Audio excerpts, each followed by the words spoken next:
Amitabh Kant is a dynamic doer and excellent executor of some of the most challenging assignments which he's responsible for.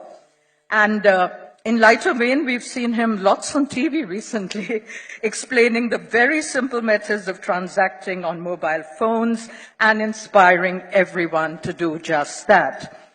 Thank you, Mr. Amitabh Kant, for chairing this most eagerly awaited session.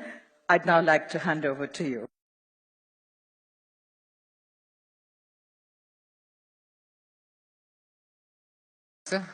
Now, our last panelist of the day, it's Arsh Shah Dilbaghi. He's a young student. At the same time, he's also an innovator and an entrepreneur. He's a brand ambassador of India STEM Foundation, and we would like the audience to hear a young innovator and what he thinks of the startup scene in the country and how do youngsters can contribute to the entire ecosystem. Thanks. Thanks for having me. Talking about India, we have one of the largest and the biggest digital infrastructures. We sell about 25 million smartphones every quarter. We're the third largest startup ecosystem in the world. And when you talk about startups, India has around 20,000 startups, out of which only 2% happen to be social enterprises. So this comes out to a bigger question that why is there such a small number of social enterprises? When you look at a smaller scale, when you go deep down, you'll see that 20% of the startups are either in Mumbai, Bangalore, or Delhi. And this brings a very important point of India's diversity. Since India is such a diverse place, every city has a different problem to be solved. And we talk about social innovation, we're essentially talking about the cities on the margins, the small cities where the startup culture has not spread yet, where people don't know about digitization. So one of the first and the most key things to talk about when we talk about social enterprises, about educating people who are on the margins, because as is very rightly said by Mr. Anil Kumar Gupta, minds are the margins and not marginal minds. So there's a great potential at margins, but we have not taken full advantage of that potential as of yet. And when we talk about culture, the culture of India is also changing. We've come at a time where tech entrepreneurs are the new celebrities of this country. If I were to talk a couple of years down the road, if you happen to talk to Bhavish, he's the founder of Ola. The person came out of IIT Bombay. He started a venture called Ola Trip, which used to sell out weekend trips. That didn't work, so he started Ola Cabs. And his father at that time told him, "Beta, tu to IIT Bombay se nikal ke travel agent ban gaya." So that cultural shift is now happening where parents are promoting their kids to go and become entrepreneurs, where parents are promoting their kids to go and solve problems. And we should fully leverage that curve, that shift that is happening. Given that everyone sitting on this panel has more experience than my age, the Indian high school perspective in my mind is still very fresh, and I would like to talk about it. For Indian high schoolers, we have these schemes called the Inspire scheme, the recently launched Atal Innovation Mission, the Intel Iris Awards, and the Google Science Fair. And great innovations come out of these science fairs and innovation programs. Innovations ranging all the way from a simple water purifying system, going all the way to the top to solutions that can help cure Parkinson's disease. But we have not yet leveraged this innovation. I can understand that people at young age cannot implement this information and the innovations, but we should publicly list these innovations so for the people interested in making these solutions can actually find the key targets, find the people who actually took it to a research level and carry that forward. And when I talk about carrying these innovations forward, we've recently set up the Tinkering Labs in a lot of schools. And Tinkering Labs provide students with resources all around India wherein they can actually build innovations. Tinkering Labs are equipped with microcontrollers, 3D printers, and laser cutters. We should keep a tap on the projects that come out of the Tinkering Labs so that we can take them to the next level and help those kids also become part of the active startup ecosystem that we have in the country.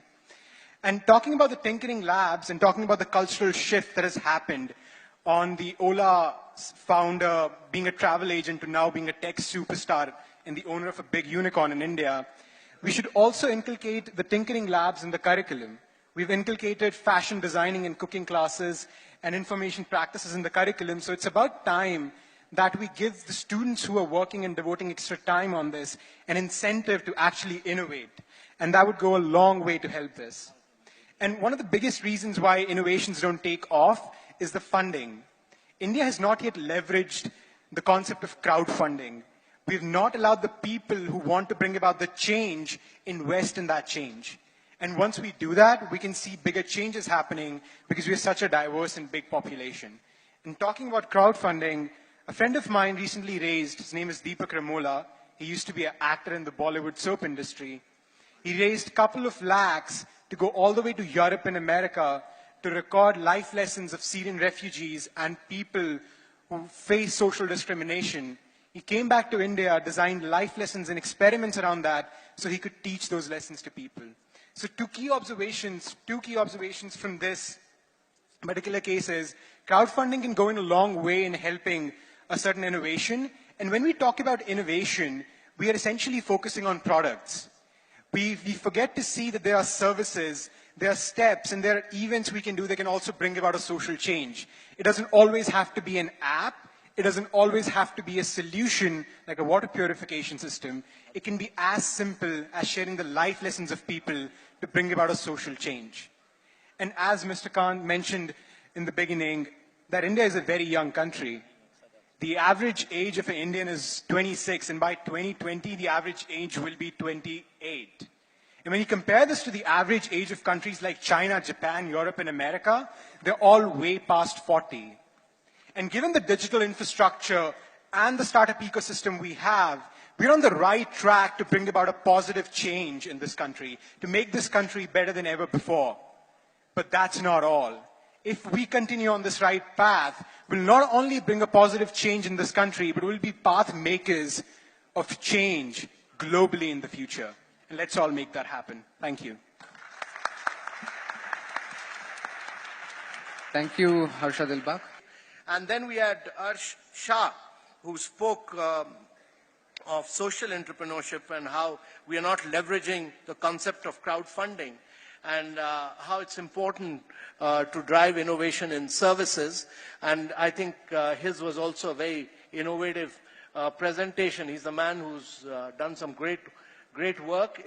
He's been a brand ambassador of India's STEM Foundation, which is an NGO and has promoted STEM education through robotics and competitions like World Robot Olympiad. So his was again a very fascinating presentation. I would merely like to conclude by saying that we in India have seen a huge energy. And let me tell you this, that the energy is unbelievable in India as far as the startup movement is concerned. It's a country of tremendous energy. It's got a huge vibrancy. Our gratitude to the chair, Mr. Amitabh Kant, and indeed to all our distinguished panelists for such a spirited and interesting session this afternoon. Finally, to conclude, we'd like to felicitate the chair of the session, Mr. Amitabh Kant, to do the honors, Mr. Nagaraj Naidu. And then felicitations for all our very esteemed panelists. Let's have a round of applause, ladies and gentlemen.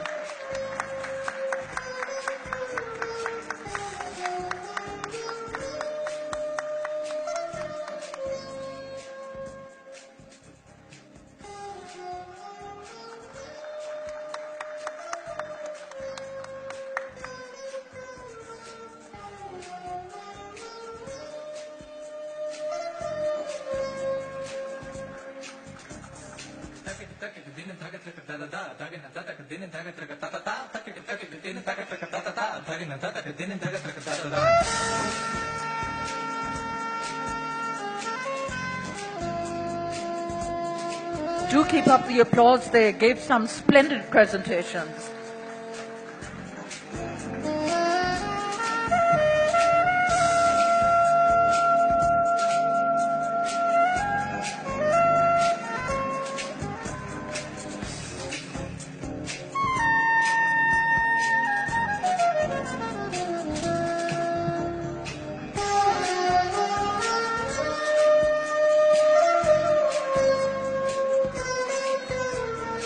Our next session will begin very shortly in just a couple of minutes, as soon as the stage is cleared and the table is set. But before that, these wonderful moments recorded for posterity.